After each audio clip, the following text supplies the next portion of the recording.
was just a solid individual. So first of all, as a person, if you ever hear people talk about Clifford Brown, they said he was the nicest, sweetest person.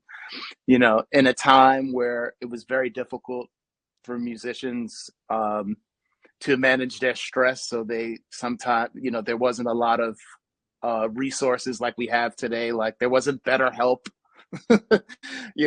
Therapy was not, uh, that was something that was kind of frowned upon, and especially being an African American musician, there wasn't a lot of resources for mental health support. So a lot of them turned to, narcotics and drinking and things like that.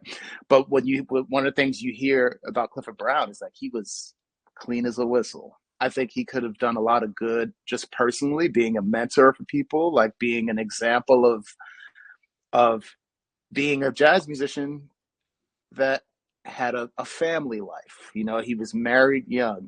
His wife said she didn't even know, but like she found out when he passed that the mortgage on his home was already paid. I think he would have had an impact just on how to be a role model, on how to be a great person, to be a Uh-huh. solid person.